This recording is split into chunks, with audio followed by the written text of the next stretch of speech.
Imagine a world without choices. Imagine you can't make your own decision. That wouldn't be a world for me. That wouldn't be a world for you. You, I see. Tell them we're gonna be stronger. Together, together we can make it right. Our purpose is.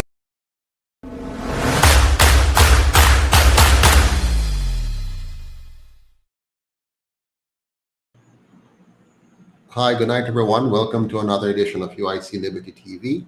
This is Joseph Patterson. I'm supposed to be going live in a few seconds with JAHCHYLD. I think that's the name. And I'm going to need some help from Naika to get on. Let me see how this works here. So I'm on TikTok right now. I'm going in. This is called and whoops. Let me see if I can. Oh, whoops. All right, a bit. Okay, hold on. All right, so let me get my expert on screen here to help out. Okay. So I haven't seen the request to connect yet, but I'm sure it's coming up shortly. Oh, I'm being told by Miss Williams that he has just canceled. Now that is very, very bad. That is seriously, that is so embarrassing. Eh? How can you cancel at the last minute? Anyways, the show goes on. I can't believe that. That's unbelievable. But what I'm going to do, I'm going to try to go live on TikTok at the same time. I'm getting into this TikTok thing, I've not been doing too many TikTok videos. But hello, good night, everyone. Welcome, JMH, for the truth. Kevron, Wealth Builder. Good to see you. Good night to you all. We're going to have an interesting conversation anyways. So we're going to turn this into a Q&A. Naika, could you ask for the UIC phone for me? Just ask Miss P to bring it over for me. That's the 293 number, so I can connect. I don't know why somebody would do that. Why you would schedule something, and then at the last minute, the very last minute, the last second, you now call to cancel. That is very inappropriate. But not everybody behaves appropriately, right? So we learn to deal with that. I want to see if I can go live on TikTok anyway and do both of them at the same time. Yeah, somebody probably bullied him. Eh? He probably got a call from one of those folks to tell him, don't go on a live with that fellow, or whatever that is. But not to worry. We're going to have a Q&A session tonight. We're going to have a jam session. We just talk freely. Whatever topics you want, I will respond. Because sometimes when I do these lives, we don't get around to Q&A very much. We kind of eat up all the time, and then we only have a few minutes left to do Q&A. So tonight, we are going to talk, and you're going to be able to ask just about any question, and I will do my best to answer them for you. Hope you all had a good week this week, and settling in for a good weekend if you're not going to work. But Naika, help me with this. I want to go live on TikTok at the same time. How do I do that? I did it the other day, but I'm not seeing the thing to here we go, live. Okay, that's not working. Yeah, give me some cues there, Naika. How do I do the get on the live here for TikTok? You would like for me to assist here? Sorry? Oh, you would like for me to assist you here? Give you pointers Sure, here? go right ahead. Yeah, no problem. Give me some pointers. Great. So remember, I was telling you, when you open TikTok, you're on the home page, where at the top you're seeing For You following. Okay, yes. All right. In the bottom right corner where you see profile, you click on profile. When you get to that page, at the bottom in the middle, there's a plus sign. Plus sign, yes. it's going to take you to a page where you're basically seeing a camera section. Yeah, I'm At the seeing bottom, myself. Yeah. okay, at the bottom you scroll where you see camera templates live. Oh, now she's gone. But I see it right here. I see the live button. So I think we're going to go live. So I'm now Okay, great, live on TikTok. Yeah. wonderful. So thank you very much. So we're going to go live right now on TikTok as well. Hopefully, I have no other technical difficulties. But good night again. Welcome everyone.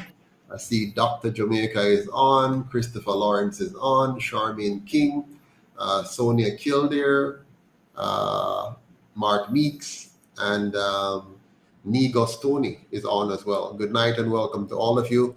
My friends here on TikTok, welcome to all of you as well. This is Joseph Patterson from UIC, president of UIC. Um, Let me try that again here just to make sure. All right. Getting the hang of this TikTok thing. 1, 2, 3, countdown. We're now live here as well. Excellent.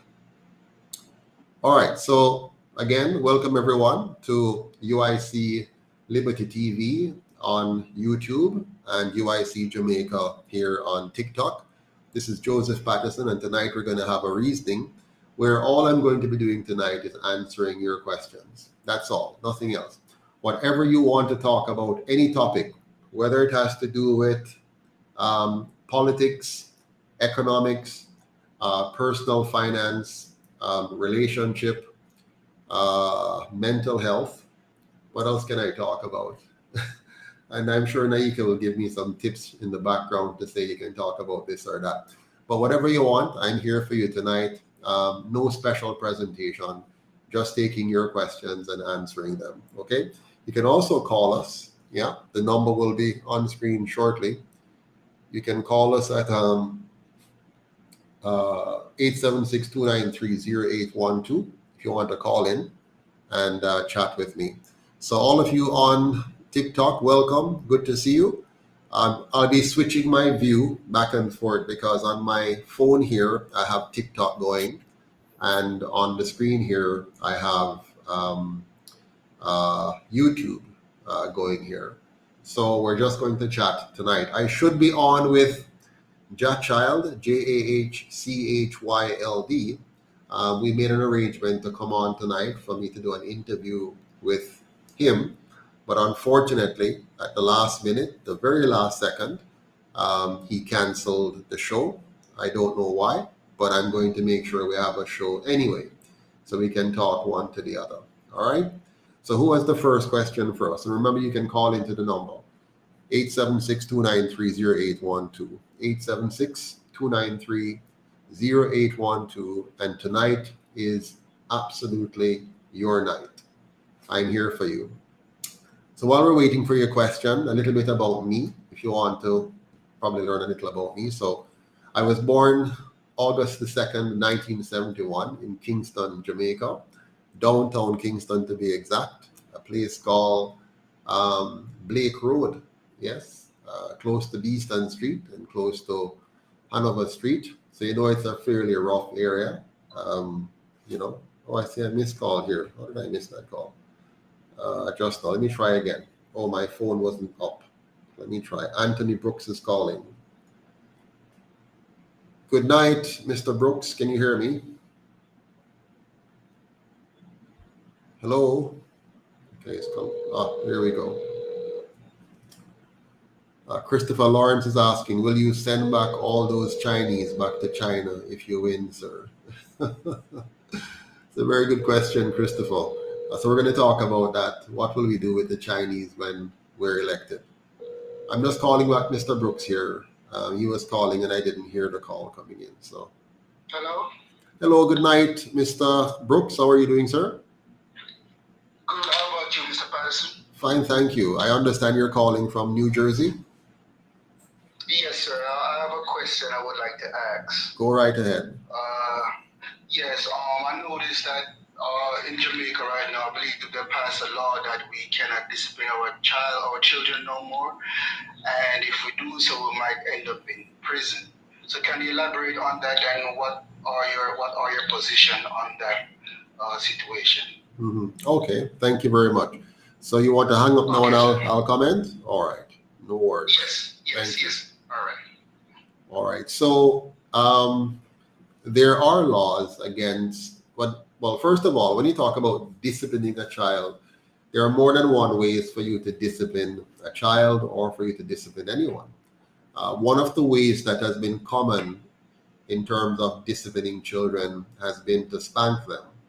And spanking can take various forms from mild to very aggressive to outright severely brutal.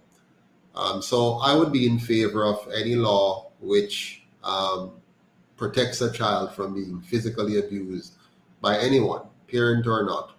However, spanking is not the only way to discipline a child. You can discipline a child in various ways. For example, one of the most important ways to discipline your children is to reward them for doing good things and withholding those rewards when they do bad things. It's also important to talk with your children, to have a chat with them so that they understand your value systems and be prepared to explain the reason for your value system. Treat your child like somebody that can understand, that can be reasoned with. And of course, be very firm in when you say no, you must mean no. When you say yes, you must mean yes. You must also be consistent and you must be an example for your child. So lead by example. What you want them to do, make sure you do the same. If you want them to say please and thank you, of course you say the same thing. If you want them to be respectful to you, you must be respectful to them and respectful to other people. And then you must make sure that when you are going to discipline your child, you control yourself. Understand that it's best for you to cool down first. You might be enraged because of what they have done. So just take a break from the moment and collect yourself and then come back to them when you have control of your faculties and go through why you're going to deny them something because of their poor behavior. For example, if the child normally gets to play, a video game or whatever, you say, well, because you have misbehaved here, we're going to withhold the video game for the next 24 hours or whatever, and then, restore it later on and so on. So you don't have to beat your children. I grew up on beatings. My big brother get beaten almost every day. My sister and I weren't so much because we kind of learned from seeing my brother getting so many licks that maybe it's a good idea for us to behave ourselves. But beating is not the best form of punishment. It is used. It has served some degree of good purpose because, a parent who is not skilled at disciplining their child can only resort to beating. But we as a society can take the opportunity to re-educate ourselves, educate our parents, our teachers, and help them to know how to discipline children by understanding the psychology of learning, the psychology of behavior, and all that kind of wonderful stuff. All right. There was another question before. Naika, what was it? Somebody asked a question earlier. The Chinese. Yes, the Chinese. They wanted to know if when we are elected, if we're going to get rid of the Chinese out of Jamaica. First of all, let me say this. The Chinese are not our problem. The Chinese are not our problem. If they're Indians, the Indians are not our problems. If they're Europeans, the Europeans are not our problems. We are our problems. So the Chinese are only here in Jamaica, taking over Jamaica because we allow them to take over Jamaica. If our governments continue to borrow money and waste this money and steal this money and cause us to become broke and dependent, and then have to go and borrow more money and give away our assets to create some semblance of development and growth, then that's our government fault. So it's more important for us to get rid of the problem than to attack other people. So let's not attack the Chinese or attack the Europeans or attack the Indians who come and find a fertile ground here to do business or to take advantage of the stupidity of our politicians. let us point the finger squarely at where it belongs, which is the politicians that have governed our country for the last 80 years.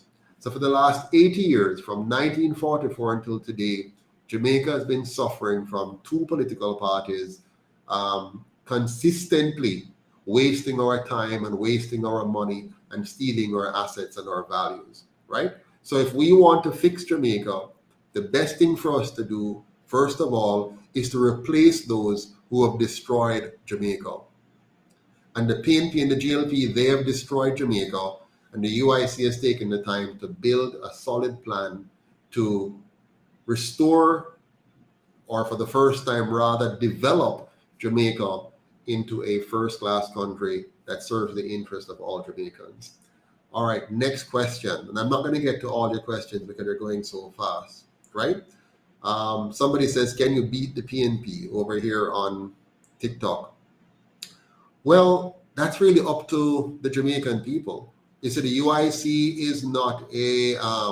is not like any of the other two parties, which are controlled by the PSOJ, right? The PSOJ oligarchs, they control the two parties. They give them money so that they can trick us to think we have an alternative. But that means they have millions and millions of dollars to spend. If we want to beat the PNP and the GLP and take back our country and give us a fighting chance to succeed economically and socially, then we have to build a grassroots movement that we, the people, fund and control. If we continue to depend on political parties that are controlled by outside forces, are controlled by the elites in our business society, our business, environment, then they're going to get their way, and the mass of us are always going to be left behind. So what the UIC has done is to create a grassroots political party that you now can join, you can volunteer in, you can vote for it, you can donate to help us elect our candidates, so that when we're finished, you have a movement in charge of your government that's working on your behalf instead of on the behalf of special interest groups. All right, let's take another question from over here on YouTube. What do we have? Let's see.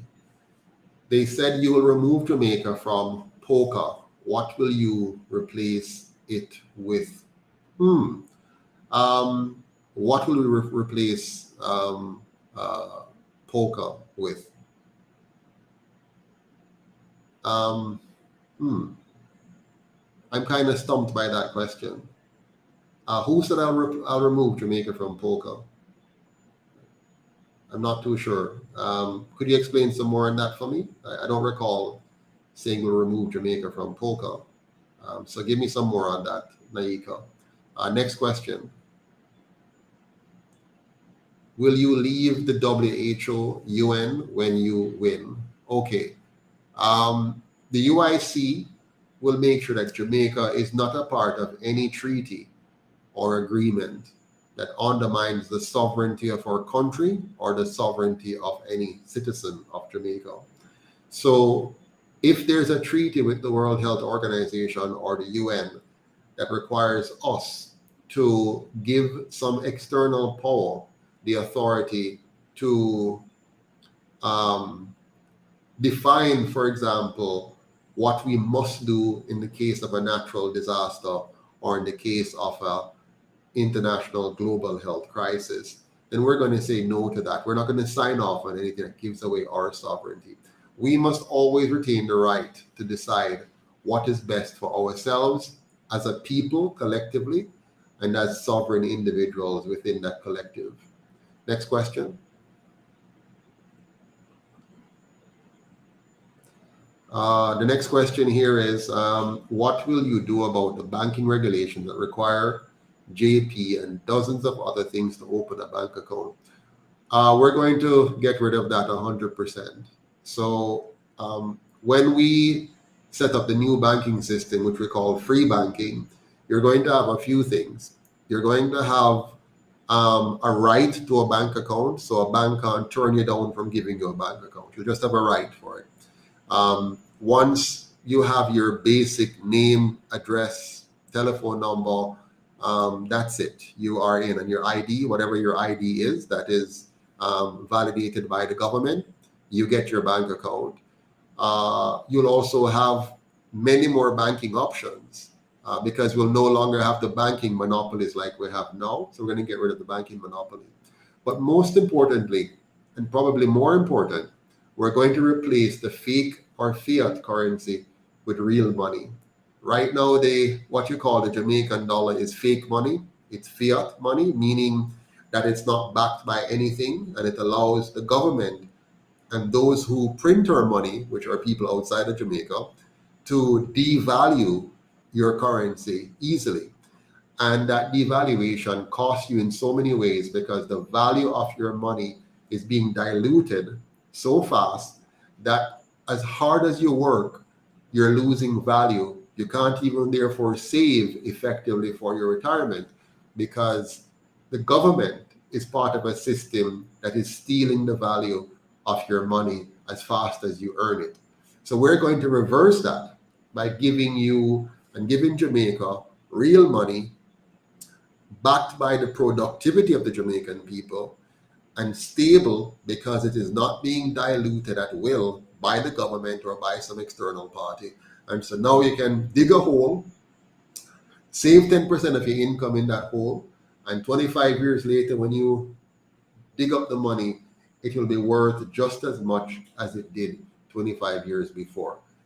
This is phenomenal because right now you can't save for retirement. You have to aggressively invest for retirement.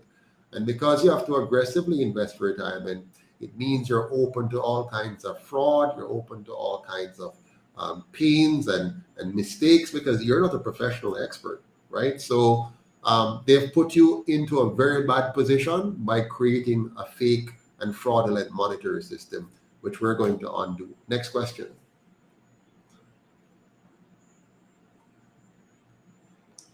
Before I go to that, on this side here, how do you see the BRICS alliance?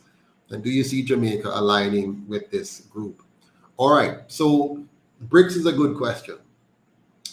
The BRICS alliance is an attempt by a few countries to undermine the US dominance as the world reserve currency. Now, the US dollar as a reserve currency is a key part of the fraudulent monetary system I just spoke about. The US has an unfair advantage over all other countries because of how it evolved to become the world reserve currency holder.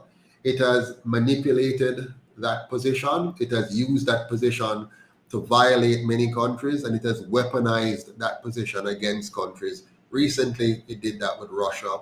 So the BRICS countries, made up of, Brazil, Russia, India, China, South America, and others are joining now. They're trying to build a different or a counter system to that, which would then reduce the reliance of the world on the US dollar.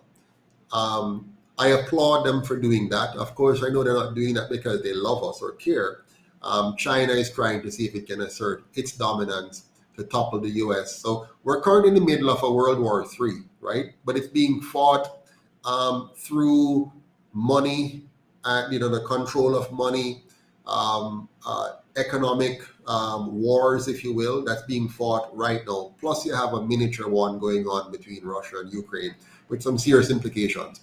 But the bottom line is, whether it's BRICS or the Western system, the Bretton Woods system, they're all one and the same. They're never going to do what they should really do, which is to decentralize money and allow money to do its real function of providing not only the key elements of money, which is the fungibility, the ease with which you can use it to trade for goods and services, but most importantly, restoring one of the key components of money, which is to be a store of value. It must not be weaponized in any way, shape, or form, which is what Bitcoin attempted to do, to decentralize money, to take away any central authority from being able to use money to manipulate us. Now, as I'm speaking, the global powers are working right now at breakneck speed with the full support of the Jamaican government to bring in the central bank digital currency. Again, remember, it's a currency, so they're going to be able to dilute the value of your money easily by just printing more into existence with no underlying support. They're going to be able to put a time limit on your money if they need to say you must spend it by this time or lose it. They're going to be able to decide by programming your money what you can spend it on, where you can spend it, when you can spend it.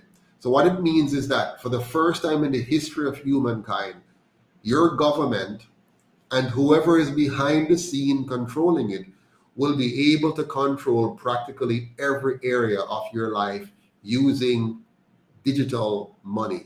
So we should be more afraid now than we ever were, because the fact of the matter is our government, the Jamaican government, is fully in cahoots with the powers that be to take away your individual liberty by controlling money through a digital means. So very dangerous.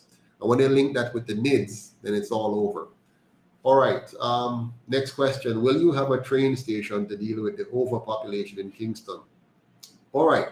So there are two questions here: overpopulation in Kingston and train station. So what we needed to do and still need to do is to make sure we have a good network of roads across the country that are properly designed, properly maintained, and properly built in the first place, right? So we don't have that because our politicians continue to steal our money and give the work to substandard persons to build roads and to maintain them. So we're suffering every day because of corruption. They're stealing the money that should be building our roads and so on. We have also lost out because we have not built our human capital in terms of our local engineers and civil engineers and architects to build proper roads and design proper roads and to maintain them. So roads is a big part of good governance, and so far our government has failed on roads. Second to that now becomes your public transportation system. What kind of system will you have? Will you have like what we have now, a very ugly, poorly coordinated, in some areas oversupply, in some areas undersupply of buses or taxis, and a disconnect between the fee structure and the cost of operating those vehicles, and a chaotic system? That's what we have now. What the UIC will do is build a solid public transportation system that links rail, ferry, that is the boat system going around the country, taxis and buses, in a well-coordinated, structured fashion, similar to our Uber works. So it's all on your phone, so you can tell exactly when and where your next vehicle is going to be, that you can get to go where you need to go. And that, my friend, will indeed affect the overpopulation issue, because people will be able to live in Montego Bay and work in Westmoreland, or live in Westmoreland and work in Clarendon, or live in Clarendon and work in Montego Bay and Kingston and so on, because we're going to make it easy for you to travel and work between the different areas. So we're going to create like a little fishbone. So like a fishbone in the middle, and you have the prongs coming off the edges. So you have a main artery of a high-speed train going from east to west, with a few smaller transit trains or busing routes that picks up and go off into the northern and southern sides of the country, together with a ferry system around the country that allows you to move quickly on water where that makes sense, to get from one point to the next in areas that are easily connected, by the waterways. So a very well thought out, well designed, electronically driven, demographically driven, so we know where's the higher population centers and all of that. Sometimes I have to slow down on talking on these things, because when I do, The next morning, you hear the Prime Minister talking about it as if he has some wonderful plan, which he hasn't. He has not taken the time to carefully think these things out, but they copy what we say, yeah, and repeat them very quickly to you. So bear in mind, I can't say everything I want to say because of that. What's the next question, Madam? What do we have here? Okay, somebody here says, Mr. Beanie says, it's funny that the government has not addressed the chemtrails we spotted in our skies earlier. Yeah, we have a government that is not very responsive enough. They don't seem to respond very quickly to the things that matter to the people. They respond based on political benefits. How can they politically exploit a particular activity, whether it's a young man that they want to go quickly attach themselves to, or somebody saying something popular and they try to co-opt that into their PR structure. But they're not paying attention to the things that are important to you and me. How will the UIC replace the current education system and syllabus? Thank you. I don't know how to pronounce your name. AI My Realist. Okay. How will we replace the current education system? The current education system will be replaced with an Afrocentric system.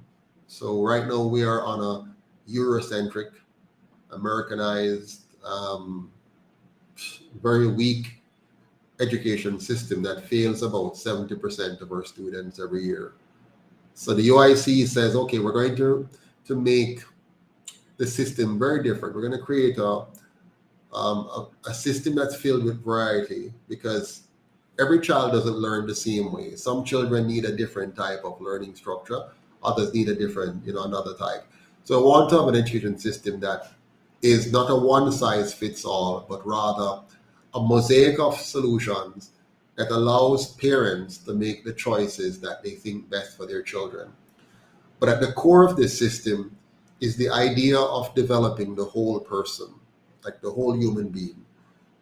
So that includes ensuring the child understand themselves, so mind, body, and personality, how to develop a good, solid character, how to take care of themselves mentally and physically so that they can think clearly, think from cause to effect.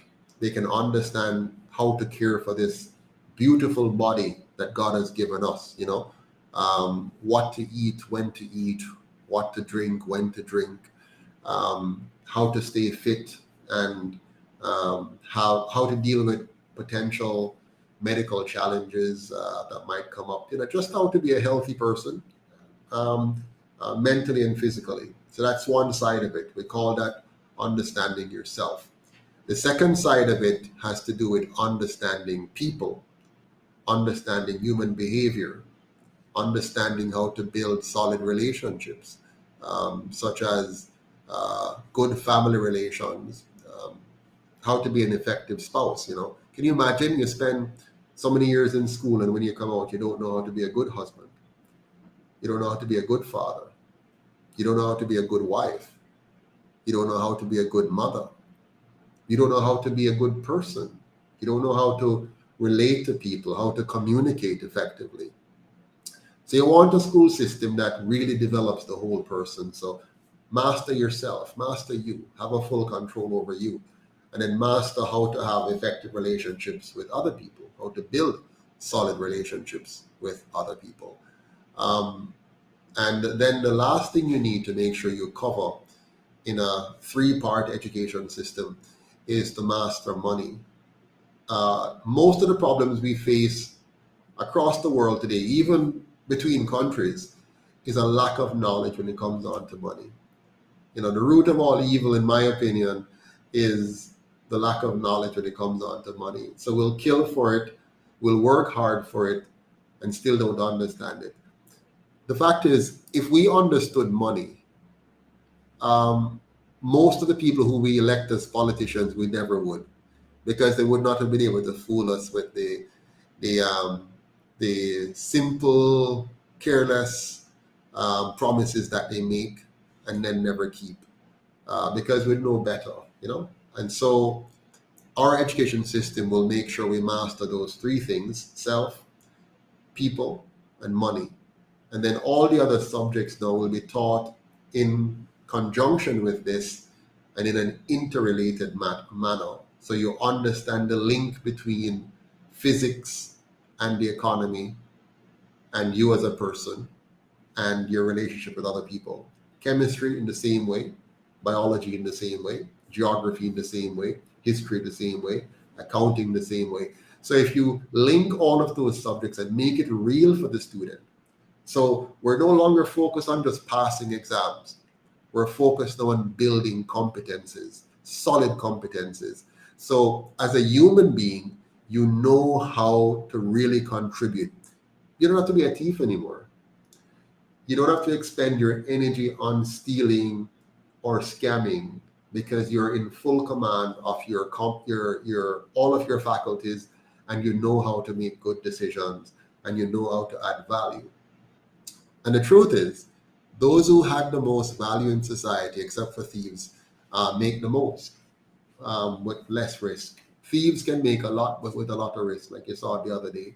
Those who got caught stealing about what, $160 million or something like that. Amazing. All right, next question. What do we have here? Okay. All right. Another question here. Can we get some from the other people? Kevron, I love your questions, but we need to hear from the other guys too. What are your thoughts on law being pushed? Sorry. What are your thoughts on law being pushed to jail people for posting pictures from accident online? That is the First Amendment violation. All right. I am absolutely opposed to the new law being proposed and pushed by the JLP and PNP to criminalize people for posting graphic images online. That is a violation of free speech. But the truth is, that's just a precursor for what they really want to do. What they want to do is to create laws to allow them to censor us at will. So whatever we're saying online that they don't like, the government wants to be in a position to simply say, shut that down. So for example, if they want to push a medication on us and they don't want us to get to convince each other that maybe it's a bad thing, they just want to lock us off. So this law is really a reflection of the kind of thinking that has permeated the minds of our political leaders. They want to create a society where they get to say what we can say, what we can take into our bodies, when and where we can assemble and associate, to just have complete dominance. They want to dominate our lives. They want to control us. And that is very dangerous. And that's one of the reasons why the UIC exists. We exist to protect your fundamental rights and freedom. Your right to be able to live the life you want to live, as long as you're not hurting other people. Your right to make the choices you think are best for you, as long as you're not violating the rights of other people. And your right to own property. I see where the World, what do they call them again? The World Economic Forum, WEF. They and many of our world leaders are in sync, where they're trying to get us into a form of communist or socialist state where you don't own anything. The government owns you together with big business or big pharma or big data or big tech. They want to be the ones that own everything and we own nothing. So this law to criminalize people for posting pictures is a bad law. It's the wrong law, and it's a violation of our basic human rights. And we need to push back on it, and we need to completely oppose it and stop them from doing it. Next question.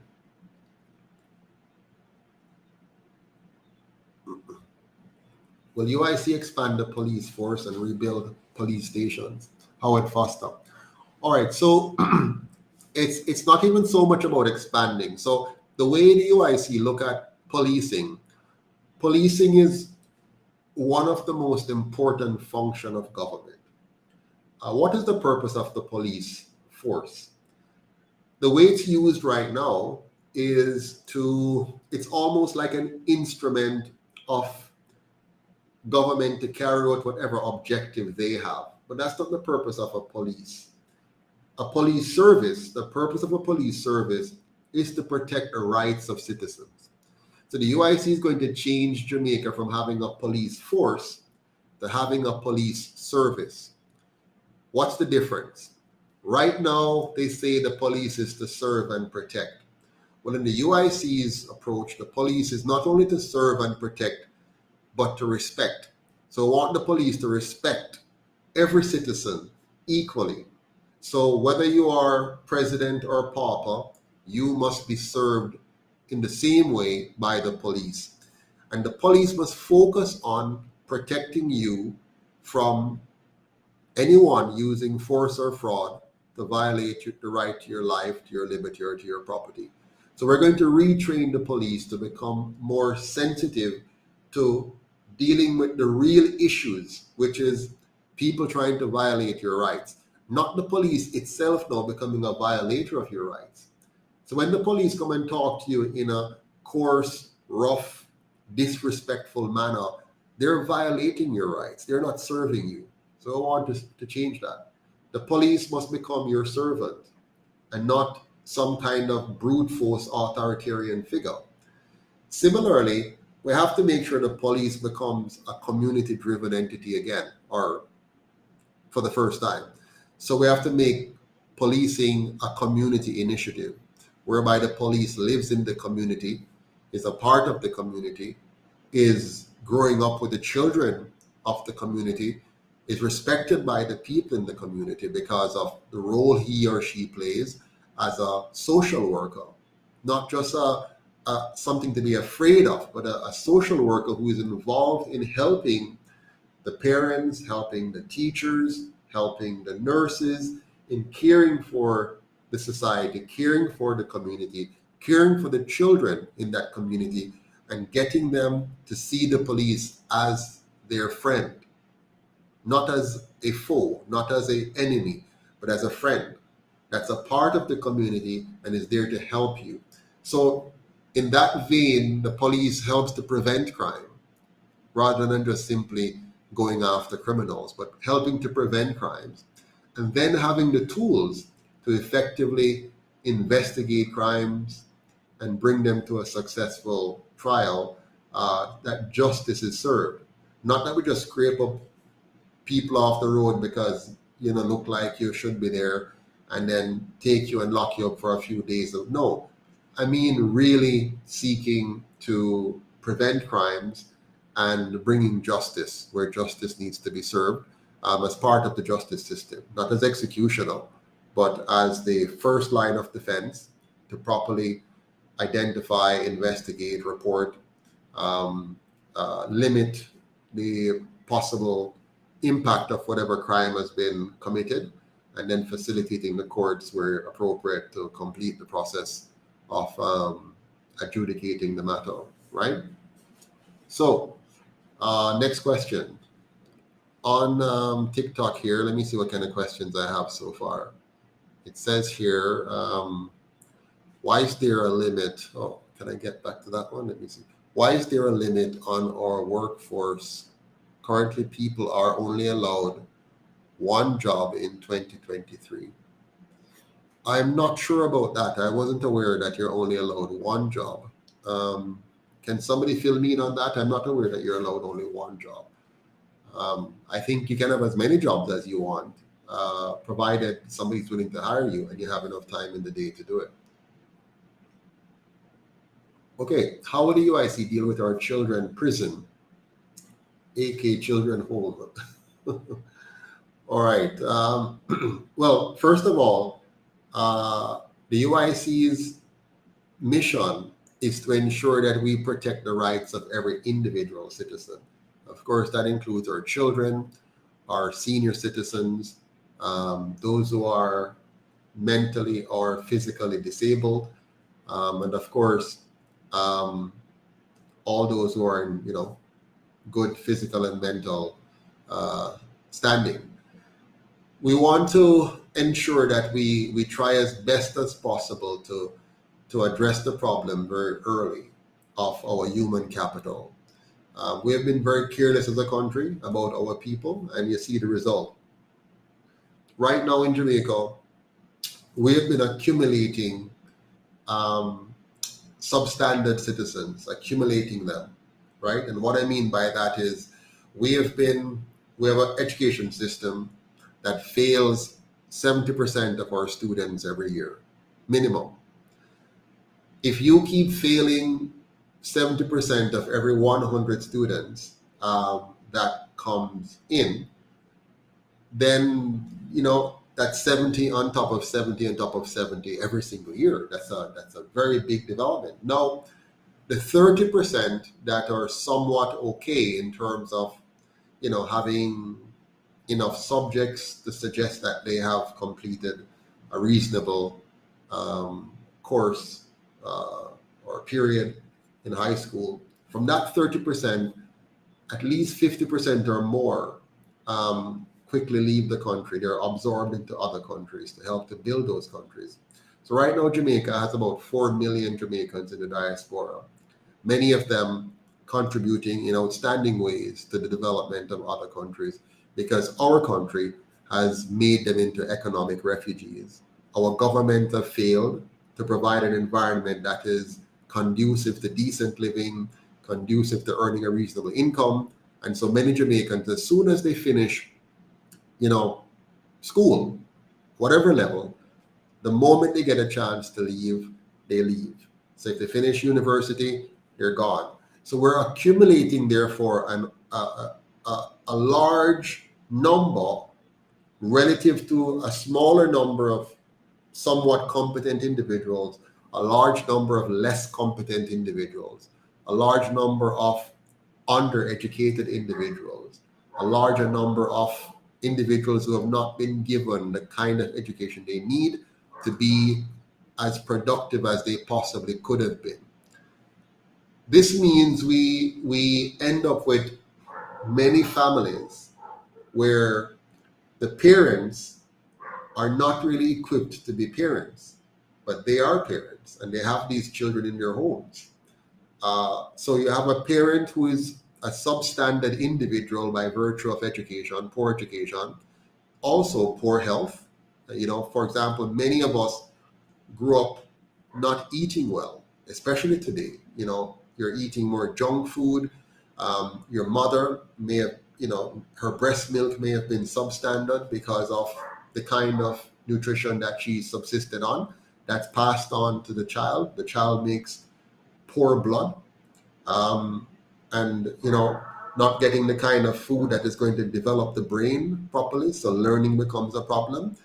When they go to school, the teacher is also impacted by the fact that they're low wage. The teachers are not being paid very well, so the teacher might be struggling to pay her mortgage, to pay her student loan, to pay for her car if she has one, pay for things for the family. And so the teacher might be also distracted and is not able to give the kind of attention necessary, especially when the majority in her class might be severely challenged. Like if you have a class of 30 students and 25 of them are challenged, that's quite a challenge for you as a teacher. So you have, greater indiscipline in the classroom, the teacher having problems with her own personal or his own personal finances, maybe having problems at home with their own children and husband. And so you have a bit of a challenge now in the classroom. This is together with what's happening in the home, right? Remember, many of these parents are not parents. They're not trained to be parents. They're not equipped to be parents. And so, whoops, I missed that. I saw someone trying to join me here. So they're not equipped to be parents. And because they're not equipped to be parents, they're passing on these bad attributes to their children. And these children now themselves graduate as part of that 70% failure rate, who then also have children. And that leaves us now with a huge problem. What do we do with children who have been somewhat damaged because of all of this. You put them in a children home, who will be the caregivers? Are the caregivers properly trained, properly vetted? Is the home itself being properly run? Is it just a way for somebody to make a money, or is it designed to really meet the needs of these children who are brought into these children homes? Yeah, are they being abused just as much or more than if they were living with their living in whatever other condition they were in? Who are the persons charged with inspecting these children homes? What kinds of checks and balances do you have in place to ensure that the homes are being, you know, um, regulated properly, monitored properly? Now, you all know Jamaica. We all know Jamaica. I mean, Jamaica, almost nothing goes right here. Almost nothing runs right. There's no, point me to one government agency that's being run properly, and that will be one too many. Yeah, because most of our social programs are only social programs on paper. They're not being run properly. They're not being run in a way that we can be proud of. And so we have a lot of serious problems. But all of this stems from one core problem.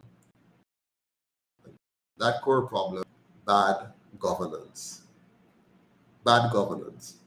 And when you don't have good governance in a country, all the other systems begin to fail.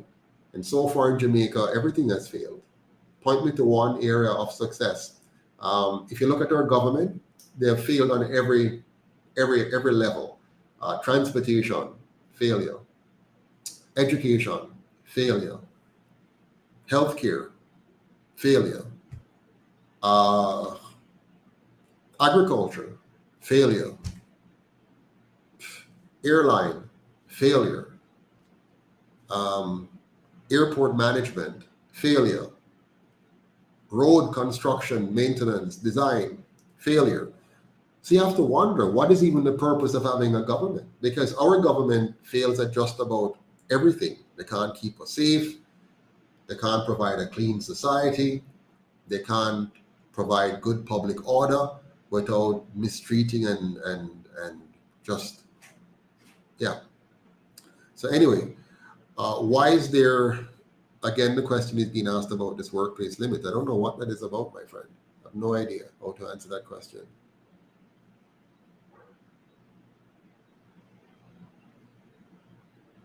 Okay. How will the UIC create the quantum shift and aid in public sector workers thriving economically? That's a question from Tony Ann, Tamara Baker. How will we create a quantum shift? So the problem is we kind of dissect our country into like public sector workers and different sets of workers. But really, why aren't we looking at our entire country? I love the way Singapore has handled its affairs. All of the country is important and all of the workers are important. And the quality of life of the entire nation is important. And that's the way I like to look at it as well. I want to have a quantum shift whereby we have a government that respects all of the people all of the time in every way possible. And so what does Jamaica need for it to be successful? First and foremost, you need good governance to ensure your tax dollars are spent optimally to provide the kind of environment we all need to be successful. And there are some basic things for that to happen. Number one, if you have good government, you have a safe environment. It means your police is properly trained, properly equipped, and properly paid. And so the police does its work very well. So your environment, when it comes on to policing, is very safe. If the government does its work well, by not stealing your money or entering into corrupt arrangements to steal your money, you're going to have a very clean environment. Your roads are going to be well designed, well built, and well maintained. You'll have sidewalks. You'd have street lights. every single citizen would have a fixed address. We'll all have a proper national ID that is not driven by outside forces, but we ourselves would have developed what is important for us, not to control our people, but to facilitate good public order. Yeah? We would have an education system where teachers are highly respected, highly trained, highly equipped to ensure that every child is given the best opportunity to succeed, beginning from the prenatal stage. So in a country where the government cares about building a strong, robust economy where the citizens can enjoy a decent standard of living, they're going to want to make sure every child that comes into this world has a great opportunity at success. So you want to help the mothers and the fathers to be equipped to be parents. You want to ensure the child is properly nourished pre-birth, at birth, and all the way through until they become an adult.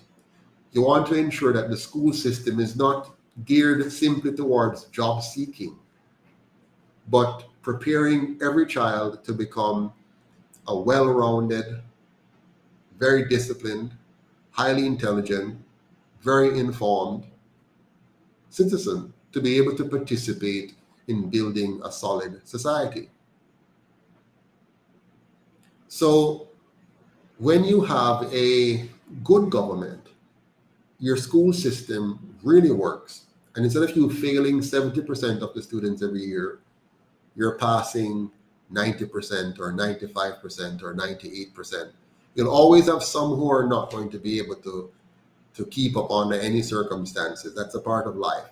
But you can build a system that truly seeks to bring out the best in all of our children. Yeah?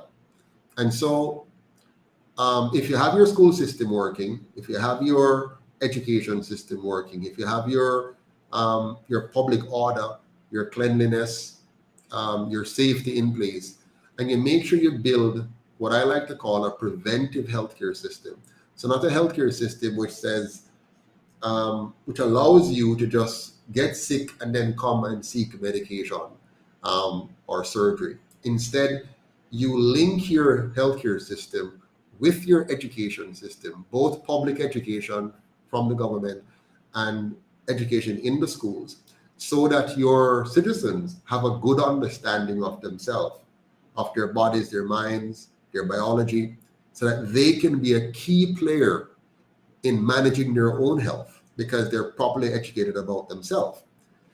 You also want to invest in ensuring your people understand remedies that are local to us, so we're not just importing medication. So we have learned how to use our bush, our herbs, our methods that we have, probably learned from years and years ago from our parents in Africa. But let us invest in being, self-sufficient and independent. So we're not depending solely on, foreign powers to produce products and then we just buy them. Let us build our own, cultivate our own, experiment with our own products and build our own products. Teaching our people how to care for their bodies so that they have less reliance, how to eat properly, helping us to understand, the kind of diet, not these superficial general ideas. I mean, really understand. Right? So with that, we can make a big difference. Do we have any more questions on the on YouTube here? Let me see. Another question I'm seeing here is, what are we doing with foster care system in Jamaica and the negligent children? What are we doing? We're doing very little. We're not doing a good job as a nation in managing foster care and neglect of our children. Again, I prefer a preventative method. Let us work with our parents up front and help our children up front coming out of school to have the constitution they need, to manage themselves well so that we don't have too many children in foster care. And then, of course, when we do have foster care, we have to have the means to care for it. It's properly regulated and so on. Any other questions? What will the UIC do about the lack of rural infrastructure? We will make sure that we have an infrastructure network that is equal across the country, rather than having what we have now, which is this kind of rural versus urban dichotomy. I don't believe in that. I think we should treat all of Jamaica, and all Jamaicans as equal. So we need to have a 14 parish development plan where we develop all 14 parishes and stop calling places rural. We just have one Jamaica, and what you have is good roads throughout that one Jamaica, and good parks and markets, good community centers, good schools, good hospitals, good clinics. Just all around good infrastructure across. For example, in most communities across Jamaica, you don't have a play area for children. I mean, a well-designed, well-maintained play area for the toddlers and for the kindergarten and the primary school level kids to play in. You don't have a good park or a good public space that's well maintained and open to the public across all of the parishes and communities within those parishes. They don't have that. What we want to see is like what you have at Emancipation Park, plus more, in all parishes, in all constituencies, in all divisions, as they call them, across the country. You must have good quality community centers where people can go and learn. Even if you're an adult, you can go there. There's a good library. There are resources for you to access and use to build your skills, to upgrade your knowledge, to just go online and chill out with your friends and your family. Beautiful botanical gardens for you to just go and enjoy. I think it's going to make such a big difference when you have a Jamaica where the government actually start to care about the people, not about just some GDP number and, oh, we're doing great because, no, I mean, really doing great. Doing great when you walk around. When I drive from Santa Cruz to my house, all I see is poverty from Santa Cruz all the way up to Braze River, to the road to Elam, the road from Elam to Bogue. It's just poverty. People living in poverty. That's all I see. You see incomplete homes, coarse homes, poor looking yards, and the whole place just looked depressing. Now, I'm fortunate because I live in a decent home.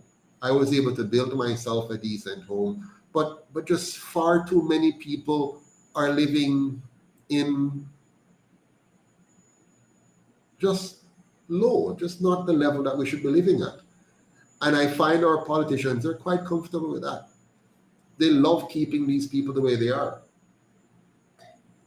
So I want to embark on a massive transformation program where you don't see those zinc fences anymore. You don't see those half-finished, incomplete houses anymore. You don't see those low-quality homes dotting the place anymore. We help our people to get out of that shock mindset and get out of that incomplete economic position that we're in and build some quality homes across the country and build a solid economy to support that. And we have so many ways to do that. I mean, one of the easiest ways for you to get money into every economy, every community, is by converting all of Jamaica into a tourist destination, all of it. So you're no longer looking at this spot is a tourist area or that spot is a tourist area, but the entire Jamaica becomes a tourist destination. And you're building that not for the tourists, but for the people of Jamaica. And then you're making it open to people from outside coming in. And when they come in now, they are spending their money at the grassroots level of our society with the people on the ground, not in some big establishment that's owned by foreign interests and then the money just kind of flip out of the country so quickly. We have to bring it home. So if we as a people decide that we're going to build our local tourist industry at the community level, community tourism, grassroots tourism, and make the area clean, beautiful, and peaceful so that we can get the tourists in every area of the country to enjoy all the flavors of Jamaica and to spend that money directly with the Jamaican people and to buy the products of the Jamaican people, the food that we produce and cook, the music that we produce and share, the entertainment that we can produce and give, and let that happen at the local level. And then if you couple that now with the UIC's plan for massive organic farms across the country, whereby we're shifting now from bad agriculture to good agriculture, yeah? And you move now to a system of organic farming where we develop our understanding, the science behind it, the systems, the structures, and we become the world leading producer of organic foods and vegetables and ship that to the rest of the world and build those solidly across the country. So again, now you have farming becoming a mainstay, our key driver, our key economic driver. And you link that with tourism. And then now you get into water harvesting and you build an industry around water, a massive industry where we not only supply ourselves, but now we can supply water to other countries, to other people, a major industry. And we also get involved in the renewable energy industry on a scale where we are manufacturing, we are assembling, we're designing. We become an expert at that area and become able to generate income from all of the different segments of renewable energy, whether it's solar, biogas, or geothermal, or wind, or hydro, whatever we can, we get into that. All right, next question. Sorry. What plan you have to modify trade for lower class of business people? All right. Some of these questions are really hard. Eh? What plans do you have? The secret to trade for the lower class of business people, I hate to say things like lower class, but you have micro enterprises, you have small and medium enterprise, and you have big business. Most of the regulations we have in Jamaica are designed for big business. They're designed to protect big business by pushing out small and micro enterprises. And the way you do that is by making it very difficult, create layers upon layers of requirements. You make it difficult for them to, be able to navigate these regulations. And so you stifle them and you give big business a stronger hold on the economy. And that has been working quite well for the PSOJ oligarchies. So they want to maintain that system. So we're going to break down the barriers to entry, break down the regulations that are preventing small businesses from being able to fully access markets, fully access capital, and be able to sell products at the scale and level that the market wants, as opposed to having artificial, preventions by government. Next question. Invite. So there we go. Yes. Without revealing too much, what would be your approach to the lack of immigration reform and security of it? Tony Negos is asking. So we're getting somebody here. Hi, hello, how are you doing? Who is this? Randy? Welcome, Randy. How are you? I'm good, thanks. Wonderful. Thank you for joining the live.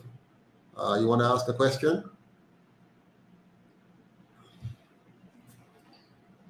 Yeah, well, I'm a Jamaican living in Toronto. Uh-huh. Yeah. So, I've been to Jamaica like almost a month now, just for vacation. So I've not been home for like 3 years. Yes. Yeah. Wow. Things that it's really changed for the past 3 years down there, Mm-hmm. Yeah. Where are you from? It is very high. Yeah, that's true. Yeah. Where in Jamaica were you from? I'm from Westmoreland. Westmoreland, okay. And so you're now living where? In Toronto. Oh, Toronto, right, Toronto. Well, I used to live in Toronto. So you're saying when you came back the other day and visit, you were disappointed with what you saw? Yeah. Mm-hmm. Yeah, sure. And home is always the home, and you like to see things getting like better, yeah. during like a certain time span, as Mm-hmm. Yeah. Yeah. So you're not seeing things getting any better? No, I'm not seeing any like drastic like improvement or things like that. Mm-hmm. And how old are you? Except- How old are you? Yeah. How old are you? I'm like 41 right now. 41. Okay. So in your 41 years as a Jamaican, are you, if you were to rate the governments, because it's more than one government, it's been, if you were to rate the governments from the time of your birth until now 41, on a scale of 1 to 10, where 10 mean they've done a perfect job and 1 mean they've done a lousy job, on a scale of 1 to 10, how do you rate the governments of Jamaica for the last 41 years? Sorry? Oh, it's my daughter making a lot of Okay, no worries. Thank you.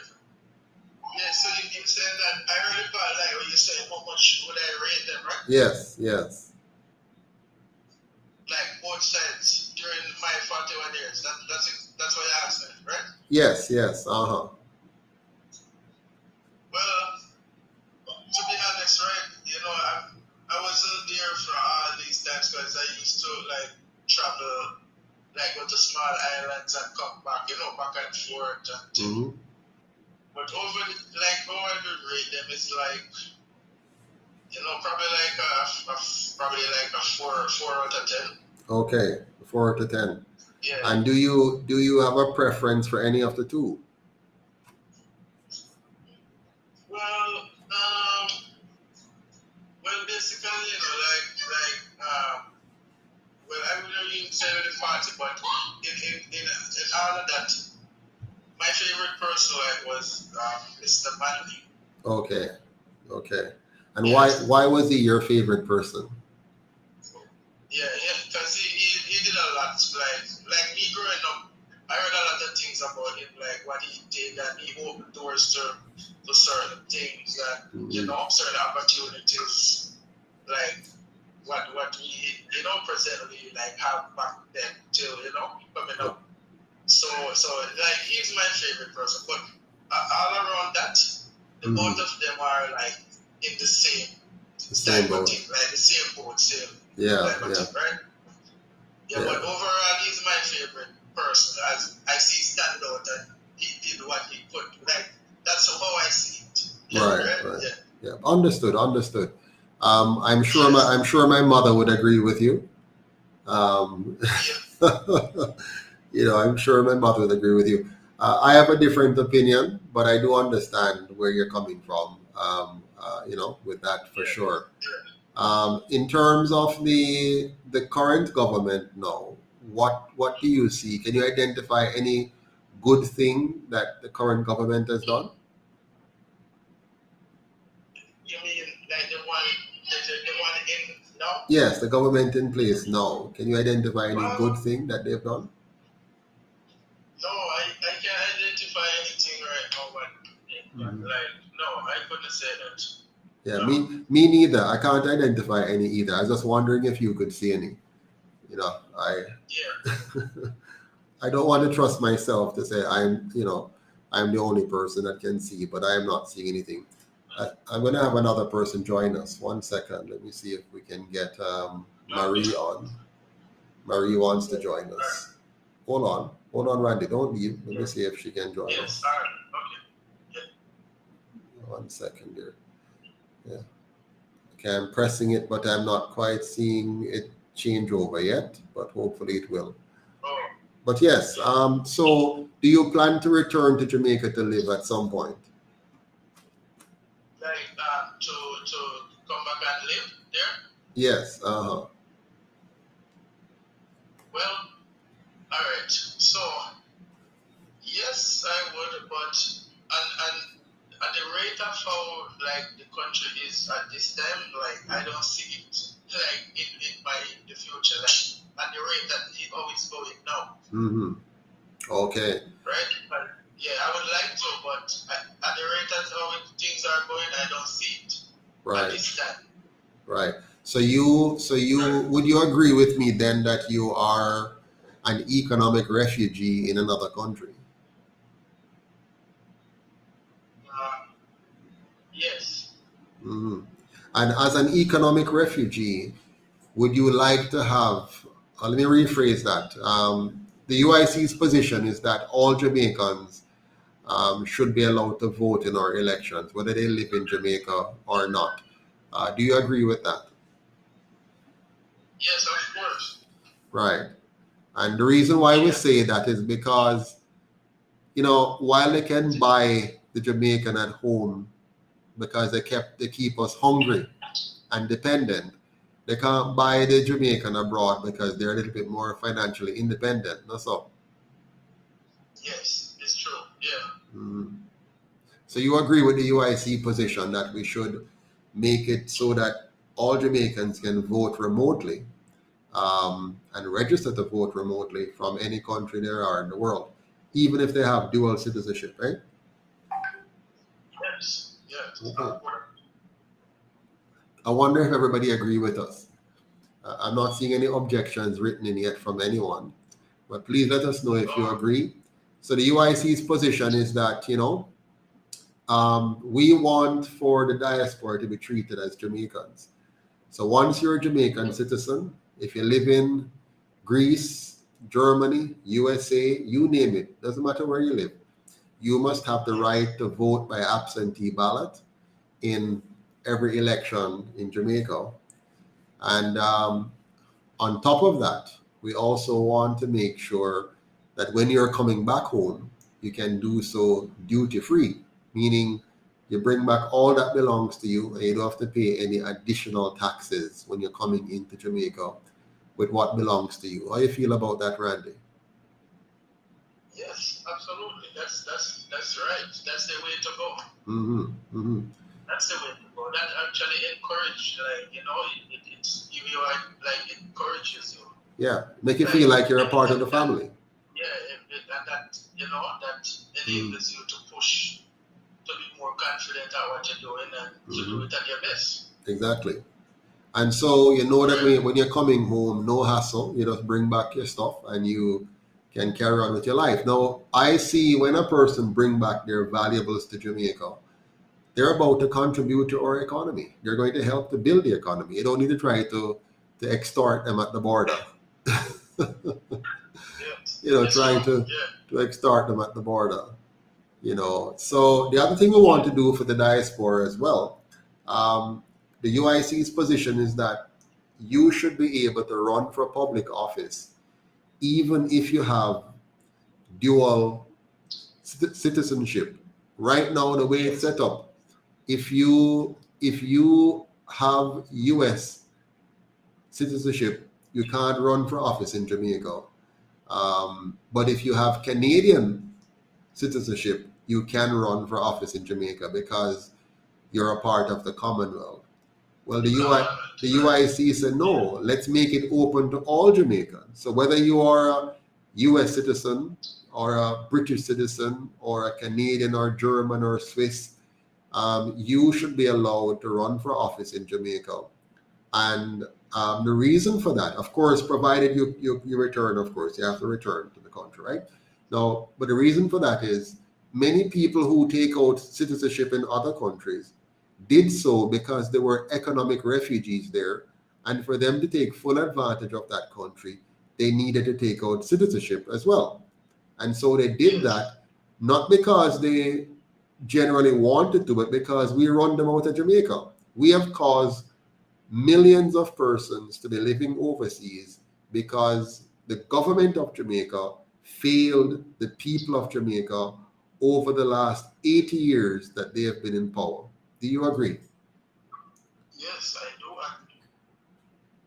Yes, sure. Wonderful. I wonder if the other people online agree with us. Let me see here. Somebody says true. Somebody says I agree with that too. It no matter. Another person, yep. Reynolds Production says, was Siaga born in Jamaica? No, he wasn't. He wasn't born in Jamaica. He was born in the US, I believe, yeah, to some Syrian parents. But outside of that, my contention is that if we want to reverse the brain drain that we have suffered over the last 80 years of the PNP and JLP, we need to embrace all Jamaicans. We don't have any space to be rejecting some of our fellows. We need to open the net as wide as possible to incorporate as many Jamaicans as possible, to get them involved in helping to save the country. So I want us to harness the skills, and there are many bright Jamaicans, you see, overseas, because we run with all the bright people in the middle. Most of our bright people was run out of the country. So we have Jamaicans who are engineers, scientists, chemists, economists, brilliant psychologists, sociologists, master teachers and educators across the world, brilliant doctors and nurses. And what the UIC wants to do is to say, you are just as much Jamaican as any Jamaican living here on the rock. So see this as your country, see this as your family, and let's get together and create that better Jamaica. Let's not make it difficult for any Jamaican to come home or to participate fully in the economy and the politics of Jamaica. The only people who are afraid of allowing the diaspora to get fully involved in Jamaica are those who want to keep Jamaica the way it is. Because the moment we open up Jamaica to the diaspora is the moment we're going to be forced to change into something better, because the politicians won't be able to just manipulate the small mind that they have created among us here, right? Because many Jamaicans who have never left the country may not fully appreciate the kind of changes that needs to be made now to bring their standard of living up. They have become used to this low level because they've been made to accept this low level. And what we have to do now is to bust the gate, fly it open, and bring to bear on our politics this wider, broader set of minds. So when the politicians are now talking to us, they're not just talking to some people that they have kept poor, marginalized, and suffering economically, and can trick them up by offering them a goat or a zinc or a block or some cement. Now they have to speak at a level and act at a level that they're talking to people who have been exposed to more than the goat giveaway or the rum giveaway. You understand? And so it's going to force them and force Jamaica to move in a more modern, upstanding direction, because the politician can be held accountable by the 4 million Jamaicans abroad who will not accept the low standard to which they have forced the local Jamaicans to accept and live at. That's my thinking. That's the rationale of the UIC, why we want to open up Jamaica to all Jamaicans. Do you agree with that? Yes.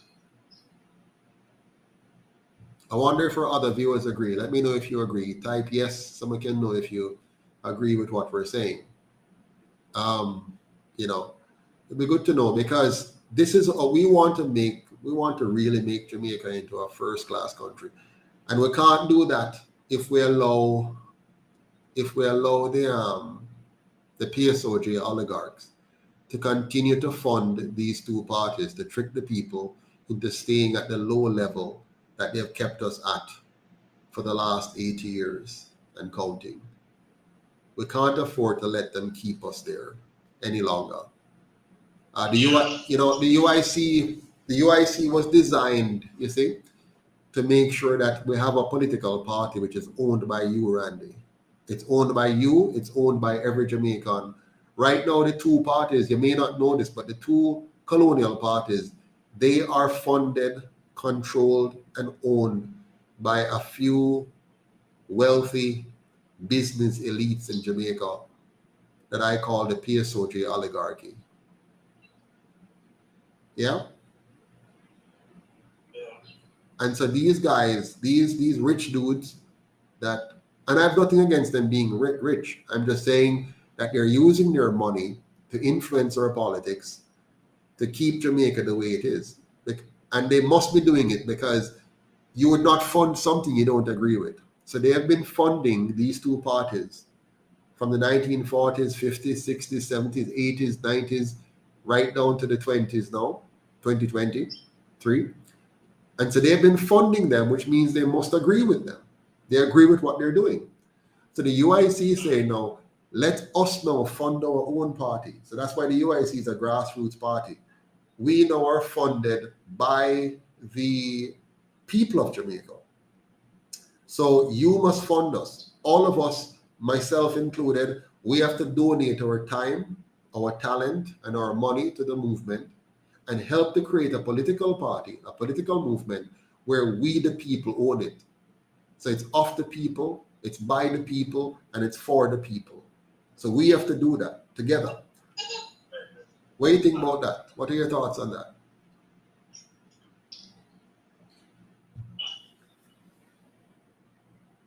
Yeah, what do you think about that? Okay, we can't hear Randy anymore. I see Buju here want to join. Is it the real Buju? Let's see. I'm pressing the. All right, Randy, you can hang up now, and I'm going to take on some other persons here. Thanks for joining again here. All the best. All right. Okay. Yeah, man. All right. Take care. Take care, man. My pleasure. Respect. Yeah.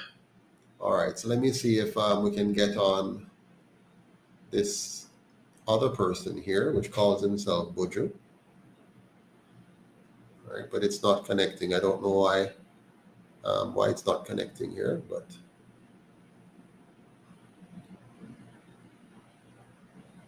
okay. And here's another one who wants to join as well. So I am clicking invite, but I'm not quite seeing you. 1 second. Hello, good night. Welcome, Mr. McDonald. It was a live UIC tonight. Yeah, man, we're live. We're live and direct. How are you doing? Okay, well, I'm fine. I'm thanks for Chicago. Yeah, man, give thanks. So what do you want to talk about tonight? Yeah, I called you earlier, I really live in Canada. Oh, you're in Canada too? Okay, respect. Where in Canada are you? I'm in Toronto, man. Toronto. All right. How is it now? I hear that yesterday had some good weather, but today kind of cold, right? No, man, today we have lovely weather right now. We're actually naked in our house. All right, respect. Okay, so today is when you get good weather. So it's tomorrow you're going to go back down to the single digits. Yeah, we're getting real good weather. Okay. All right, so we want to talk about tonight. What, you have a question or a comment? What we I did call some you know, and because I really want to be a member of the UIC. Okay. So you want to be a member and you want to know how to do that? I want to know how to become a member. All right, wonderful. You can go on our website and click on the link that says join. I think it is. Let me just check it here right now so I can tell you exactly. There's a link there. If you go to uicjamaica.com and then you'll see where it says register, sign in. You click on that, and from there you can sign up for your membership, sir. And I'm very happy to hear this. Welcome to the family. Yes, I want to sign up for membership, so it's not saying it. Excellent, excellent. You're breaking up a bit, but I'm looking forward to you joining, and I hope you can encourage all of your family and friends to do the same thing. Yeah, because I'm originally from my house in Portmore. That's where I live. Right? Okay. In Portmore. Living here in Toronto, and I find out what you're doing right now is very important because Jamaica people mind to be decolonized. Understand? Yes. Yeah. Because we can't just keep jumping out of friend and jumping into fire. Absolutely. Yeah, man. They have us on a seesaw. The seesaw between two sides of the same coin, and the time has come for us to change that. We can't continue to be, seesawing between. We can't keep seesawing between JLP and PNP and getting the same result.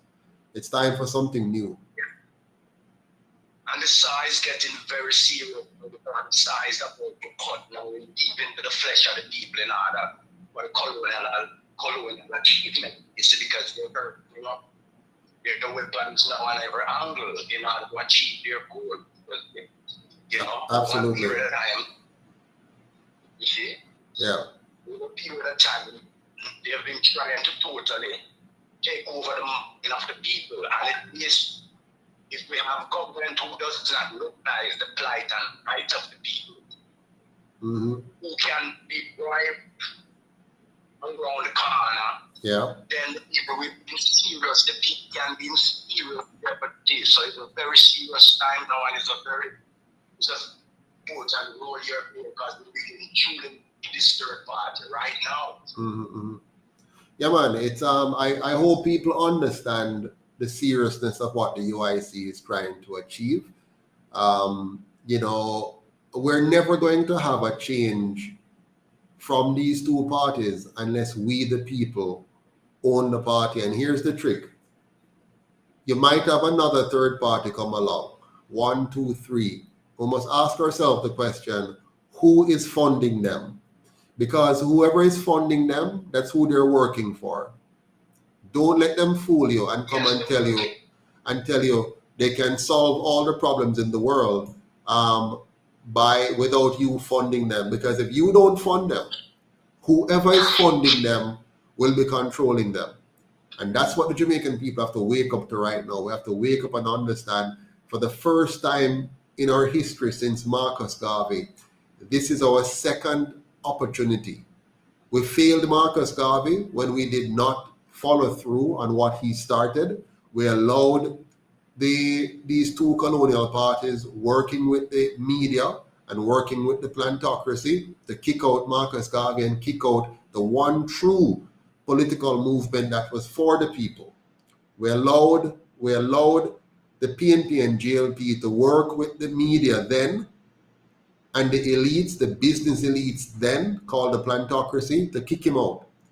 Now, Marcus Garvey is back again in us, the UIC movement, saying, people rise up and let us take charge of our destiny again.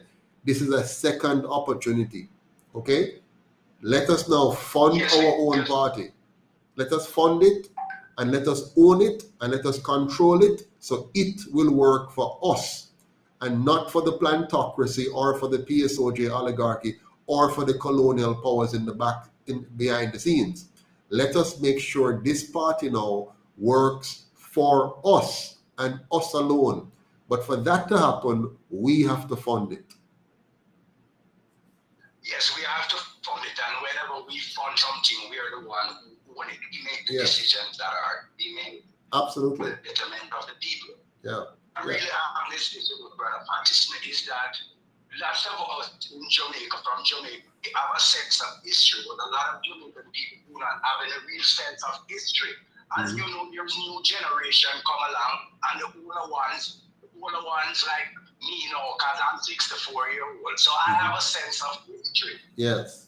I knew what happened to the Rastas during Carol God, because my uncles them were Rastas in Spanish Town. Were really good. Because we speak about Marcus Garvey, but there's another man who's supposed to spoke about, you know, Leonard Howell. Yes, man. Leonard Howell. Yes. Up at what a Pinnacle.